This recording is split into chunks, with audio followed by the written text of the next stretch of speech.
The other night on CBS TV, they did a program, CBS TV, 60 Minutes.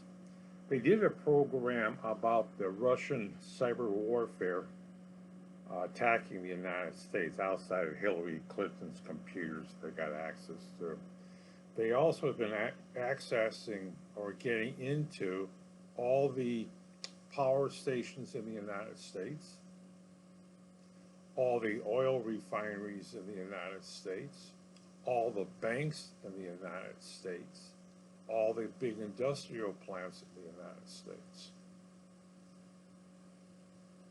Okay, one of the reasons in cyber warfare, they've been putting in viruses, Trojan horses, um, and some of these are just sitting there, ready to be activated. What could that mean? Well, all your traffic lights blink yellow across the country. All commercial, uh, your building goes down and you're stuck in the elevator on the 30th floor. Uh-huh. No water, no electricity, no cell phone reception. Basically, it's a great big blackout of your city. If it's New York City, it could be a thing. What doesn't work? Well, let me see. New York City sits next to the ocean, and a lot of basements leak, and they have these sub pumps. Well, if you can't get the sub pumps going, your basement gets flooded. And if it's a big commercial building, you really are in big trouble. But not only that, it's cell phone towers. All your cell phone towers go down. Ouch. Well, being a pretty well open society, okay? What happens? Your power goes down. Your gas connections go down. So you no longer have gas. You no longer have water. You no longer have this. You no longer have that. Basically, you're in the dark ages, period. And if it's a chemical plant, there was a big thing on, they attacked something in Saudi Arabia, big petrochemical plant. And their program was to attack it and shut off the safety valves. That means there would have been a major explosions. You basically open this valve, close that valve, and you could basically release toxin gases into the atmosphere and blow up the whole thing. Multi-billion-dollar thing is destroyed by Russia. What happened? Well, they activated it, and it shut everything down. Right across the board. Everything went pop down, blackout. It was a bad code by the Russians. Well, they're also and they found that the Russians have tapped into the nuclear power plants in the United States.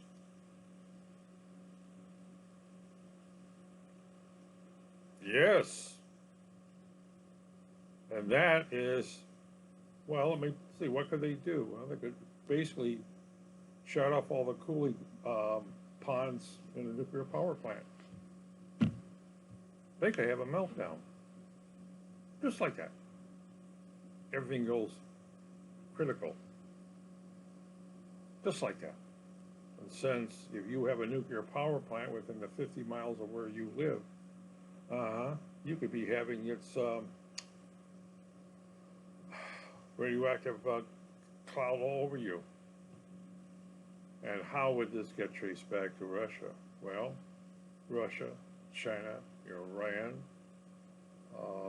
all have the capabilities of, and North Korea, of course, all have the capabilities to do major damage. And if they attack, all of them attack the United States, we could be living in the dark ages. Now, Eli, the computer guy, also said this about the Ukrainian war. pre to the Ukrainian war, Russia took over the power grid and shut it all down. And every substation had to be manually turned on. And then they did it again before their invasion. They could have just as well gone after the 15 nuclear power plants and have them all go critical. I guess they were right. They went into all the financing of the country, and they screwed all the banking up. Oh yeah, a Russian invasion, Putin's a little war. Can we do the same thing to them? Yeah. They've been warned. If they attack our system, we attack their system. They attack our nuclear power plants, very likely we will attack theirs. They produce meltdowns in the United States, we produce meltdowns in Russia. So it'd be a cyber war that will get out of hand very fast without the nuclear bombs exchanging each other. But Eli, the computer guy, said is that, you know what, how they operate, very simple. They operate by satellites, the GPS satellites. Americans who happen to go over to, quote, Ukraine to fight, have to go to a Ukrainian, say, consulate general or an embassy in the United States to get a passport okayed. Sitting somewhere outside of there is a Russian van or car. And if you happen to see, when you walk in that place, you shut off your cell phone. When you walk out, you turn your cell phone back on. They know your telephone number. They just recorded your telephone number. So all over the world, any Russian Ukrainians, there's any Ukrainian consul general, there's a Russian person sitting out there recording cell phone numbers. And when you go into Ukraine, a war zone, and you're stupid enough to turn them on, for your stupidity, the Russians deliver a missile on top of you, which is also the same thing to Russian prisoners. They all have cell phones. Which they go back and forth to each other, thing. They have two special numbers, they found out. If the cell phone person, if there's two people, and they're captured, and it goes to a headquarters, one Russian dials one number, the other Russian dials the other number, and that tells the Russian military command that they should deliver a missile, a warhead on top of those two people. They sacrifice their lives for Russia. Yeah. That's one of the reasons that they say, for the military people, do not, while they're together, they tell the Americans, who are not the brightest things in the world, do not turn on your cell phone. Do not receive a cell phone call. I don't care if it's your mother dying at the thing. Do not turn on your phone. Do not turn on your phone. Do not turn on your phone. And some have. And what do they get the results? They get a Russian missile landing on top of them. Yeah. Not the brightest thing in the world about Americans. Oh, yes, we know what you're doing. Do not turn on your phone. Earlier in the Syrian war, there was reporters running around with satellite telephones.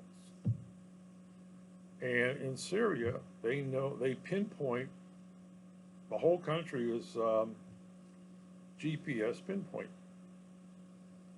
So, if they see a phone call twice from the same location, they drop an artillery shell on them.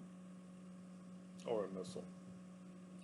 And there was a well-known reporter who used her satellite phone twice in the same location, and she paid with her life, which is, hey, it's a modern war.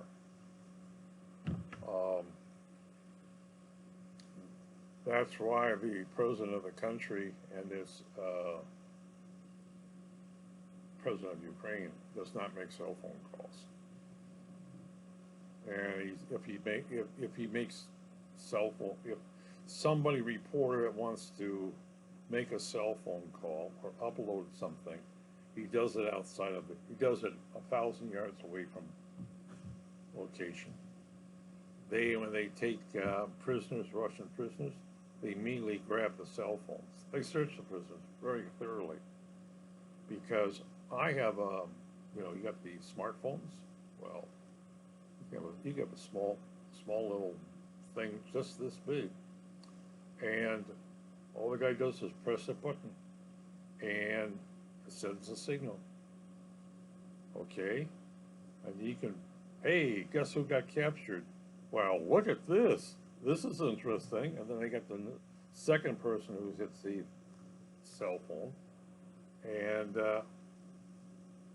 Russia drops a missile on him. Boom.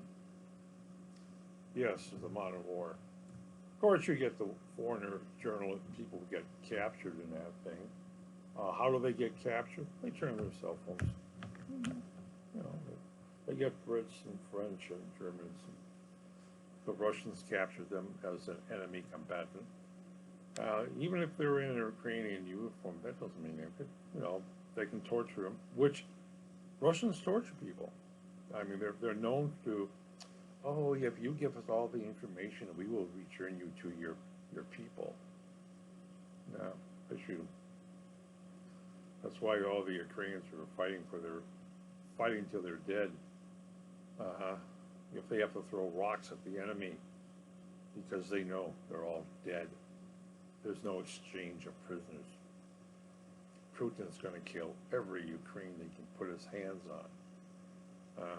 And now instead of burying them in cities, they're going to move the dead bodies somewhere else.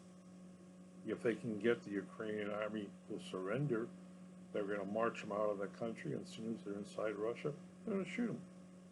Yeah, that's fine. I mean, almost like 500,000 Ukrainians have been deported to Russia. They have vanished. They will never be seen again. Even the ones who speak Russian, they're Ukrainians, they can't be trusted. What's going to happen? They're going to go to Siberia and never be seen again. There will be no Ukrainians left in Ukraine. And Putin can grab the country, rebuild it, plant wheat fields, and do what he wants. But well, basically, it's kind of like looking at the satellite systems. The Ukrainians are using it to attack Russian tanks and command centers, and the Russians use the same thing to attack the Ukrainians. As someone once said, is you destroy one Russian tank, now you got 10,000 more to worry about. That's war for you. This is modern warfare. And I said with that thing, Putin said, you better do as I say and stop giving them weapons or else. Well, that or else could be this, he decides to shut down the United States. And now it becomes a cyber war between the United States, or maybe Europe, and Russia. Will Russia lose? Yeah, Russia will lose. Because if they go after the power plants, nuclear power plants, there's Russian nuclear power plants. Those are those 15 other Ukrainian plants you have to worry about. This is a deadly war. Thank you, Putin, for starting World War III.